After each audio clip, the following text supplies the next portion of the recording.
Hello, everybody. I'm Carolyn Burke from Mystic Moms, and I'm super duper excited to introduce and invite my dear friend Bija to join us in this conversation today. Bija Repta, she is on faculty actually at DevaTree School of Yoga, and she's an expert in Ayurveda, which is the sister science to yoga. She also is mom to two beautiful children. And today what we're going to talk about is how Ayurveda can save your family. And I'm really excited because I think some people have heard some terms being thrown out like doshas and constitution, or some of these terms to describe people but might not know how it fits. And I think it fits incredibly well for us moms in understanding how to work with our family, our kids, and ourselves. So what would you say about that, Bija? Welcome. Thank you. Thank you so much for having me. I'm super excited to be here and share some little tidbits that will hopefully be helpful as we're parenting together. You know, the more collaborating we can do as moms and just get as much information as possible, I think having all of that extra access is so important to really be out there. So thank you to you for inviting me, and also for all the information from your beautiful Mystic Moms course and this collaboration that kind of made me think about, oh, I love that whole concept of your Mystic Moms, and it makes sense from an Ayurvedic perspective of our uniqueness. Okay, and how everybody's unique, and how does that impact us in our parenting? Right. So as a parent, we have our own unique combination of the dosha. So that word that you were mentioning, dosha, that is very much an overriding principle of Ayurveda. The doshas are based, in simple terms, they're based on the elements. So the idea is that we all living beings, not just human beings, all living beings have a combination of air, space, fire, water, and earth, the elements. And our own unique combination kind of governs what we are in the world, like how we are. So how our personality might present, how our habits present, how we interact, how we react. So those doshas we have in our children, we see in our children, those element mixtures, and also in ourselves. So when we were chatting about thinking about parenting from an Ayurvedic perspective, the first thing that came to mind is how different our children can be from each other. Oh, yeah. In the same environment, the same, like close together even sometimes. Yep. Are entirely different beings when they come out. So we might think we have it all figured out with our first child of, oh, this is what going to school looks like. And this is what this being at a party or social gathering looks like with a child. And then boom, comes number two, number three, maybe for you. And then like, what? I thought I had this figured out. They're all so different from each other. Hugely. I've heard so many moms, I think Bija and I were talking about this, so many moms that are like, well, there's this child and they act like this, and then there's my other child and they do this. And what the heck? How am I supposed to parent both of them? Because we want to be so fair, right? We want to come from this place of treating them the same. Yes. But if what they need is very different, it's not going to work. Like, why is this working for this child and not for this child? So coming back to the idea of the doshas, Vata, Pitta, and Kapha are the words that are used to describe the doshas. And a Vata child, just to give you a little taste, a Vata child may present as very creative, can really move from one thing to another very quickly and release things easily. It's over, boom, done. And just has this like beautiful creativity, but their head might also be in the clouds. That's the air element of la la la daydreamer. Yes. And then a Pitta child might present more fiery, like that heat that comes with Pitta. So that might show up as a temper tantrum. It might show up as sharp words. It might be indigestion all the time. So very different. And then a Kapha child that has a lot of Kapha in their constitution, because I always say we're not our doshas. Okay. They're part of us. Okay. So the Kapha child that's predominantly Kapha will be usually very attached to ideas, to people, love stickiness of community, be very loving and nurturing, and want to be around people, want to do things with other people, be very steady and calm personality. So even just with those few different words, you can see that they're not opposites of each other, but there are pieces that feel kind of opposite. Yes. Right? So as a parent, we have our own doshas that we're coming in with. Yes. We tend to parent in a very fiery way, lots of yelling and just like excitement even, and passion. That might be like a little intimidating for some kids and not for others. So really knowing yourself first and balancing your own doshas is super important when you're dealing with kids, because then when you have that compassion for yourself of going, oh, I have this piece of myself figured out. Yes. It helps so much with those beautiful children that you can say, oh, I get you. I get why this is happening.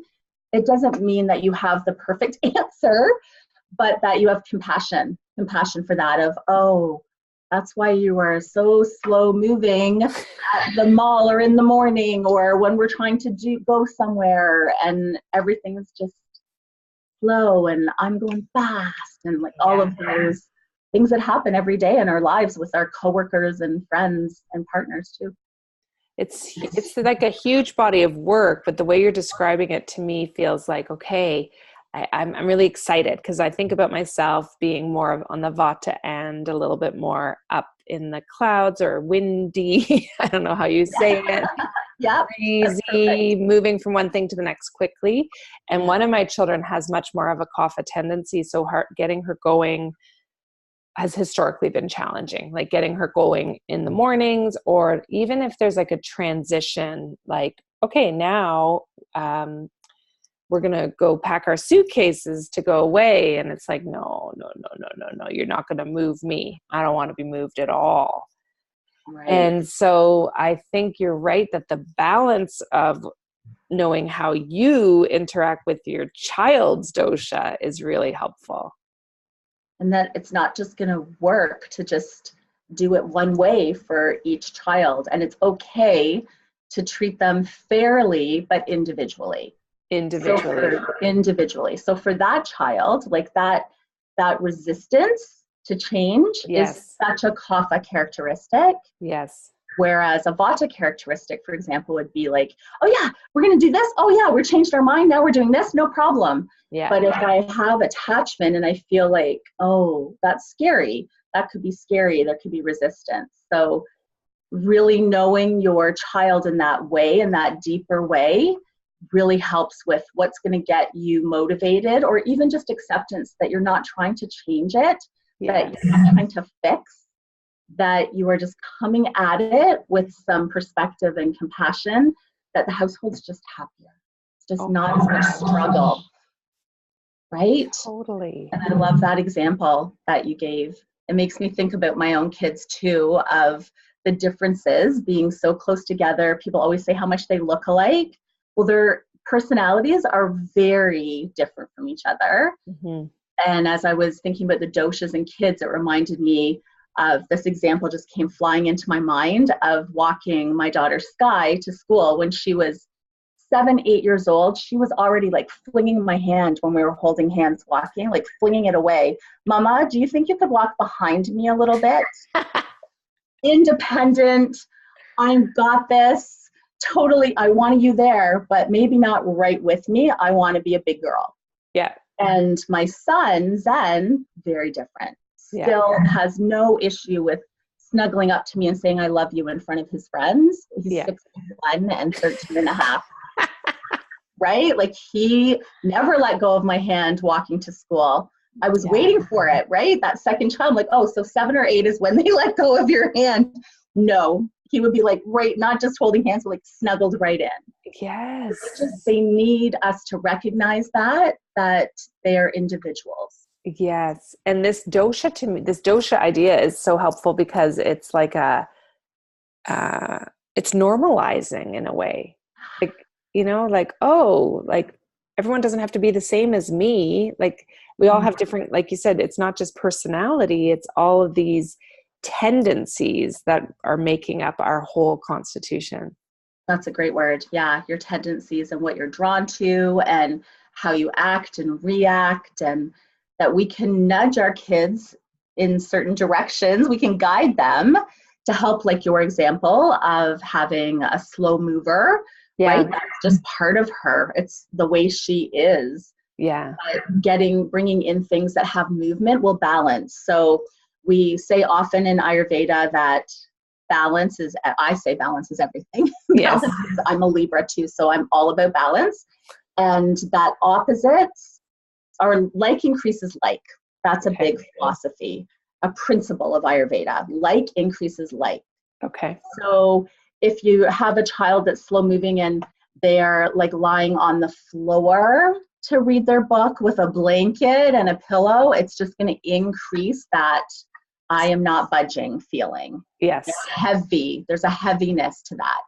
But if you even encourage, hey, let's go for a little walk and then we'll come back and read together, and you're sitting up in the chair, still being cozy, but it's like bringing things up, right? Okay. Like increasing movement will balance non-movement.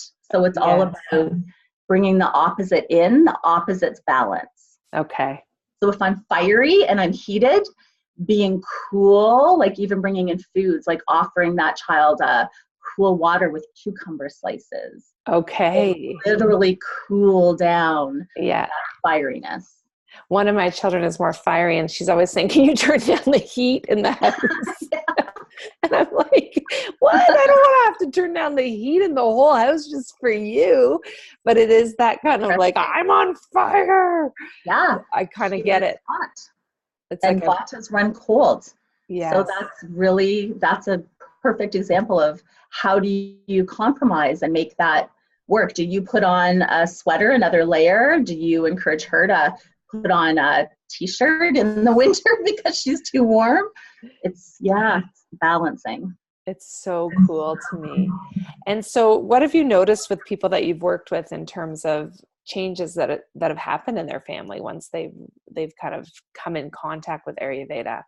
Yeah, that was a cool thing for me because I've taught the course numerous times, and I would say at the beginning, it was coming from a self perspective, right? Like, let's figure ourselves out together through the lens of Ayurveda, with passion and love for ourselves. Yeah. And as it progressed, I kept hearing over and over again from students, like, I literally heard, this saved my marriage. This information saved my marriage.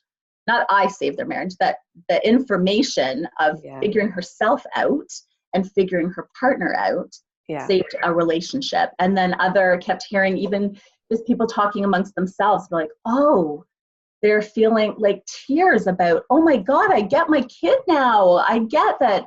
That's why we're doing this, because I'm coming from this perspective and he or she is coming from this perspective. So I always say now that Ayurveda is not just a philosophical study. It's like practical tools that just have you walking through life with more compassion for where other people are coming from, in the work environment, in the home.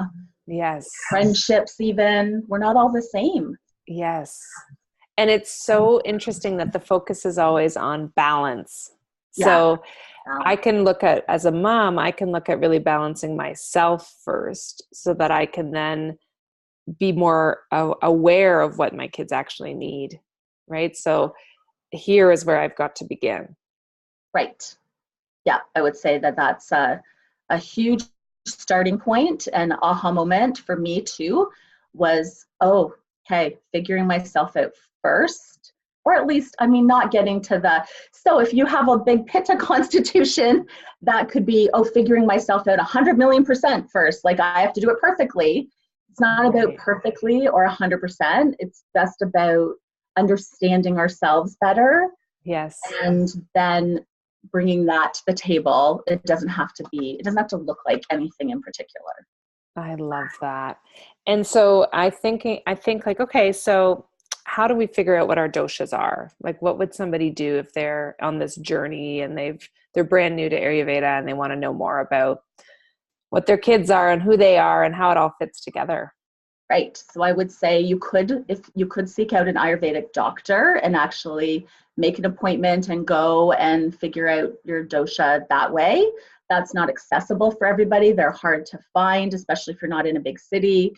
So a starting point would be to do dosha quizzes. And I would really recommend doing several, because any one little test or quiz is not the be all end all. So I love doing maybe 3, 4, coming back to it a different day, looking at it, and then kind of getting an overall picture and knowing you might not have a perfect answer, but you will be more aware, like, this is, I see myself in this, I see myself in this, and have a better understanding. I love that. So we can provide, are there a couple that you'd recommend, Bija? Absolutely. Yeah, we'll definitely have a link in the video at the bottom of the video so that you can check out ones I know for sure have a lot of thought and mindfulness behind them. Great. Yeah. And then you're always a little bit cautious too with us when we get on the dosha bandwagon. What's the caution about? Right. So, so the caution is about labeling. So, and I did it myself when I first was learning, and when we're new students in a group, definitely labeling helps us understand. Yes. But my caution, even the first weekend of my course with students, is that you are going to start looking at the world and labeling. That's kapha, that's pitta, that dog is acting pitta, this, my child is pitta, oh, you're so pitta. Like that whole thing of, oh, you should, on the shouldn'ts. So I always say, I'm going to get a t-shirt made, don't should on people and don't should on yourself. As soon as we start doing that, it becomes prescriptive. It becomes, oh, I know what's going on with you, and it's because you're this.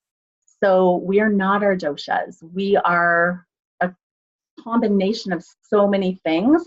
Our doshas are part of us. Yes. So the caution would be to not be hard on yourself. Because every single dosha has light and amazingness and positivity and a shadow. Kind of like if you're familiar with your zodiac signs, they all have like really awesome, it's really awesome to be a Libra or a Leo or a Capricorn because of this, but the shadow is, this is the hard part, the challenge. Yes. And so we can be hard on ourselves when we're learning our doshas of, oh, I shouldn't ever eat hot sauce if I'm pitta, for example. So it's like the going too polarizing. Or labeling others, labeling your spouse, like this, or your partner, or your friend, or your child. Oh, you're kapha. So this, and this. You shouldn't do this. You should do this. Right. So using it as information that you're gathering for understanding rather than to be labeling. I love that reminder. I need it. Because I would have that tendency too to want to just say, okay, well, this is what you need, and let's just do this for you. And you're right. It's like compassion.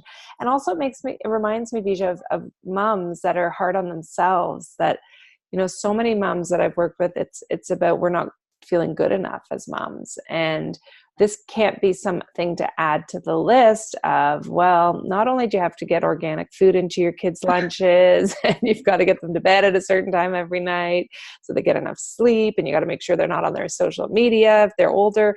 You know, you also have to know their dosha, and you have to know how to do this, this, and this. It's like, no. That is not what we're talking about here. This is really about having compassion, is what you're saying. Yes.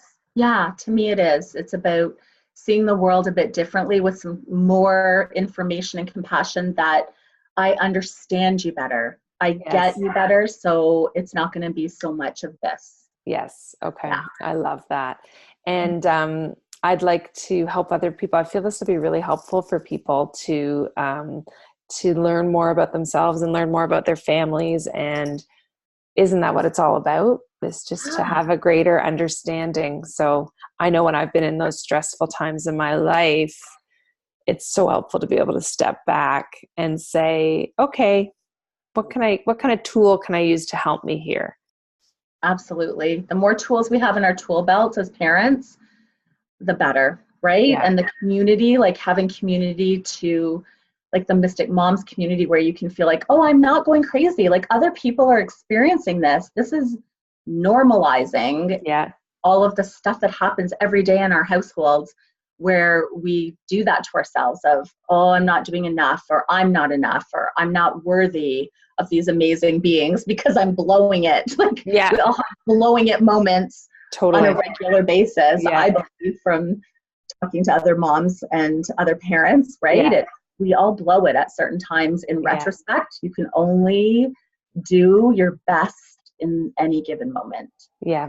And always go back and apologize if you need to, or own what happened, right? So a lot of it is also understanding our own emotions ourselves as moms is our energetic power.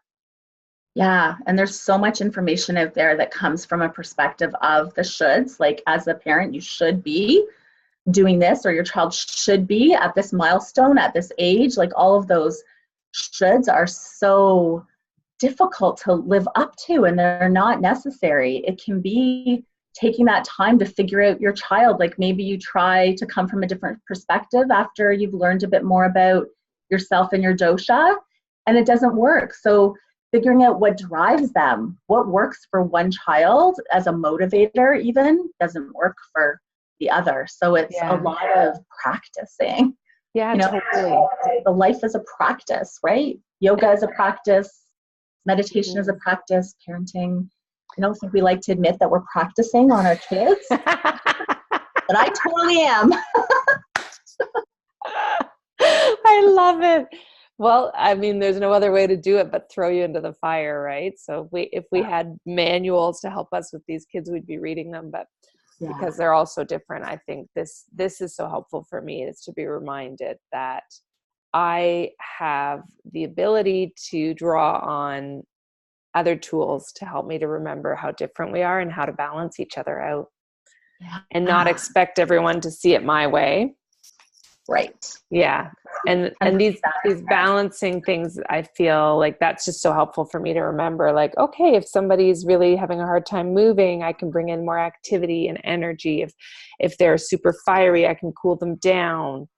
And then if they're super up here, what do I do if they're the Vata energy, to help if the child is kind of starting a project, not finishing it, or? Yes. So if you think about back to the elements, I always try to super simplify it back to the elements. So the dosha Vata has air and space. So what would be the opposite that will balance that is the ground. So grounding anything in the earth, literally taking a Vata child outside and taking your shoes and socks off and putting your feet in the grass or the mud or the dirt or the concrete, wherever you are, the earth, and picturing maybe just a deep breath of picturing roots coming out of your feet. You can do that in the house too, to ground. Or even have them, if they're younger, even have them stomp their feet. Like, let's stomp our feet. And you stomp your feet on the ground, and you're getting some grounding in. And then there's a whole realm of food too, of some grounding foods for that child. Okay, and I won't make you go into so much detail, because I know it's a lot. Like, and this is something you've been studying for years. So this is not like a simple, fast little thing, but yet it's an invitation, I think, to say this is something you can use to help you. Absolutely. And there's just so much to it, like yoga. It's so simple, but it's very complex in all of its layers. I love that. There's a lot of layers to parenting. Oh my gosh. Yes, to every day of parenting. And this applies when we think about our children, Bija. It still applies when they're little all the way up, right? Like, even when you're holding a babe in arms, it would still apply, right? To figure all these things out, like as their personality starts to develop more, I guess. Right. Because in Ayurveda, they would say the seasons of life are also have a dosha applied to them. So brand new babies, very kapha-like, lots of literal goo and snot and like attached, right? They're attached to they literally need to be attached to be healthy and to thrive. Yeah. And then kind of the middle part of our life is our like driven, ambitious pitta part of our season of life. And then Vata comes later as we start to be more like 65, depends what you read, but like 65 and up, or even 60 and up, we start to have more Vata time of life, of the not being as focused, maybe you're not working anymore, you don't have to have all of this data in your brain all the time. So creativity might come in with that freedom. And then physically too, that we dry out as we age, and vatas have a lot of dryness and air and space associated with it. So all of that, the seasons, like the literal fall, spring, summer seasons have, and winter have doshas attached to them. Yeah. So just going by the rhythms of nature, if there's a place to start when it becomes overwhelming, when you're first learning, I would say start with the rhythms of nature. What season is it? What dosha is attached to that season? How can I balance in that without even having to figure out where you fit in that? Oh, I love that. Thank you for simplifying.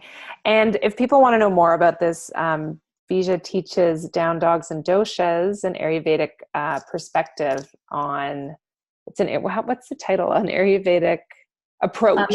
Approach. Yes. And yoga. And it's a yoga and Ayurveda course. Beautiful. So if they're interested in that, when does that begin, Bija? So the next beginning of the course is coming up soon, end of May in Owen Sound.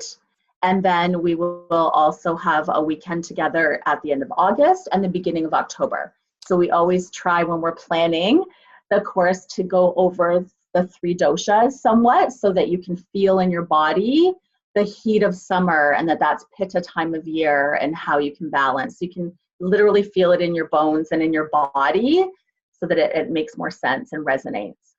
Oh my goodness. It's such an amazing thing that we have you available to share your knowledge, and not just with the community at large, but here with these moms. I feel like this is going to be really helpful to give us another little angle. And I'm excited to hear what people have to say about this and to share their ideas and thoughts, because it's a whole other area. And it's another way that yoga and the science of yoga can support us in our day-to-day lives. Absolutely. Absolutely. And you don't have to do it perfectly. And I certainly do not do it perfectly. Neither do I. And that's okay. Cheers to imperfection.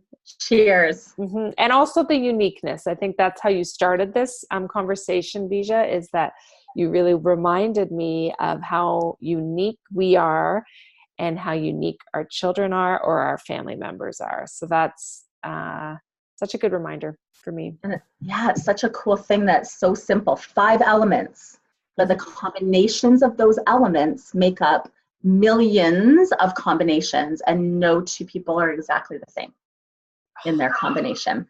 Love that. Yeah. So we'll put a link for the dosha surveys that you have been approved, like not approved, but certainly that you've tried, that you think are good ones, so that we don't get overwhelmed. And absolutely check out Bija at DevaTree.com if you're interested in her upcoming course in Owen Sound. Thank you so much. This is our Dosha Darling. And I love you so much, Bija. It's so wonderful to connect with you and to share your knowledge in this way. Thank you, GOT. Carolyn, I love you. And that was so much fun. Yay! Thank you. And I love all you moms out there that are diving in deeper and trying to just find that support. We all need support systems. Thank you. And thank you for being part of my support system, and now part of all of this support that we can share with others. Like you said, community is such an important part of parenting. Yeah. Thank you. Namaste. Thank you. Namaste.